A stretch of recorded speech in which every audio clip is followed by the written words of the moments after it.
On vous a sûrement déjà dit de faire très attention aux emails que vous recevez. Bon, j'imagine que si vous recevez un email avec une pièce jointe qui a l'air louche, vous n'allez pas cliquer dessus, vous allez faire minimum gaffe. Ou sinon c'est que vous n'avez pas bien vu toutes mes vidéos. Mais s'il y a un lien dedans, est-ce que vous allez cliquer dessus? Pas seulement dans un mail, hein, même sur un post sur Facebook ou par message. Franchement, en général, on se méfie pas tellement. Cliquer sur des liens, on passe notre journée à le faire. Alors pourquoi il faudrait se méfier? Dans cette vidéo, on va essayer de casser les mythes. On va voir quels sont les risques réels et pourquoi techniquement ils existent. Dans cette vidéo, on parlera pas des liens qui vous mènent vers des sites fake, tout simplement parce que cliquer sur ces liens, c'est pas un danger en soi. C'est seulement si vous vous faites avoir par la suite que ça peut être dangereux pour vous. De toute façon, ce sera le sujet d'une prochaine vidéo. Non, là, on va parler de liens bien particuliers. À partir du moment où vous cliquez dessus, on peut prendre le contrôle total de votre PC. Vous avez du mal à y croire, hein? Laissez-moi vous montrer que c'est complètement possible. Bon, imaginez que ça, c'est un navigateur web. Ça peut être Chrome, Firefox. En fait, on s'en fout un peu, ils fonctionnent tous à peu près pareil. C'est un peu comme une boîte, et dans cette boîte, des pages web sont exécutées en fonction de l'URL qui est écrit dans la barre du haut. Bon, le code qui est exécuté sur cette page, il n'a absolument aucun droit sur les autres onglets, ni sur tout ce qui se passe à l'extérieur du navigateur. En aucun cas, une page web ne peut voir les logiciels que vous êtes en train d'utiliser ou même les onglets que vous avez ouverts. Les navigateurs, c'est un peu comme une boîte hermétique, sauf que parfois, il existe des failles dans cette boîte. On appelle ça des failles critiques, et en fait, c'est un peu comme si la page web que vous étiez en train de visiter arrivait à sortir du cadre dans lequel elle était censée rester. Elle peut utiliser un bug dans le navigateur ou dans Flash ou Java pour obtenir des droits qu'elle n'est pas censée avoir. Dans le pire des cas, une simple page web peut installer un malware sur votre PC. Alors rassurez-vous, hein, des failles aussi importantes dans les navigateurs, il y en a pas si souvent, et en général, elles sont patchées très rapidement dans une mise à jour. Mais cela dit, on en a découvert un certain nombre par le passé, et c'est pas non plus rarissime qu'on en trouve des nouvelles. Le pire scénario, c'est quand des hackers sont en possession d'une faille 0 day critique. Une faille 0 day, c'est une vulnérabilité qui n'a pas encore été exposée. Ça veut dire qu'il n'existe aucune protection pour s'en défendre. Soit l'entreprise n'a pas encore bouché la faille, soit elle n'est même pas au courant qu'elle existe. En mai 2016, une faille 0 day de Internet Explorer a été utilisée pour faire des attaques ciblées en Corée du Sud. Il faut savoir que ce navigateur est encore très utilisé dans ce pays et que de nombreux ordi ont été infectés avec un simple lien envoyé dans un faux email. Donc vous voyez, c'est pas de la blague, hein. C'était il y a moins d'un an et il suffisait simplement de cliquer sur un lien et bim, c'était fini. Bon, depuis Microsoft a fait une mise à jour, hein, et c'est des cas quand même assez rares. Cela dit, si votre navigateur n'est pas à jour, ça pourrait très bien vous arriver un de ces quatre. Bon, on va faire une démo, comme ça on verra à quoi pourrait ressembler une attaque de ce genre et surtout comment s'en méfier. Ok, donc je vais ouvrir Firefox et me connecter à ma boîte mail.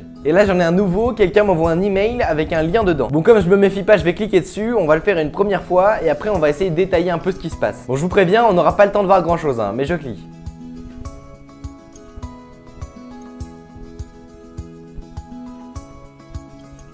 Bon, en apparence, on a l'impression qu'il s'est rien passé de spécial et si on n'était pas assez attentif, on aurait peut-être rien remarqué. J'ai cliqué sur un lien, je me retrouve sur une page web, y a rien de spécial, vous allez me dire. Sauf qu'en fait, je viens d'utiliser une faille dans cette version de Firefox. Je sais pas si vous avez remarqué, mais la calculatrice vient de s'ouvrir toute seule. Alors vous êtes d'accord, la calculatrice, c'est un logiciel de Windows, hein. Regardez, là si je ferme, voilà, elle est toujours là. Donc ça veut dire que seulement en cliquant sur un lien, on peut vous faire lancer un programme sur votre ordi. C'est quelque chose de pas normal du tout ça, et vous vous doutez bien que si vous vous faites avoir un jour, ce sera pas une calculatrice qu'on va lancer sur votre PC. Ce serait plutôt un truc qui ressemble à ma dernière vidéo. Bon, on va voir un peu plus en détail ce qui vient de se passer. Déjà, quand on passe sa souris sur un lien, on peut voir en bas à gauche vers quelle URL il mène. Par exemple, ici, je vois tout de suite que c'est pas du tout un lien vers YouTube. Cela dit, il peut y avoir des redirections, donc il faut vraiment faire gaffe. Par exemple, ici, je clique sur un lien qui a pas l'air si louche que ça. Je suis redirigé vers le serveur des hackers où ils utilisent une faille dans le navigateur pour hacker mon PC. Et après une seconde, je suis redirigé vers YouTube. Du coup, en soi, c'est vraiment très dur de s'en rendre compte. Bon, ok, dans ce cas-là, on voit une calculatrice qui pop, donc niveau discrétion, on a vu mieux. J'espère que vous vous rendez compte, il faut être vraiment vigilant sur Internet. Maintenant, je râlerai plus quand il y aura des mises à jour. En général, c'est pour notre bien quand même. J'espère que cet épisode vous a plu. N'hésitez pas à laisser un pouce bleu si c'est le cas et à vous abonner si c'est toujours pas fait. Pour l'instant, j'ai pas encore vraiment de rythme de vidéo bien défini, donc si vous voulez être tenu au courant, n'hésitez pas à me suivre sur Facebook et sur Twitter.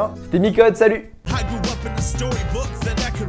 City harder than Tabasco on some dynamite. Do anything to hear my mama.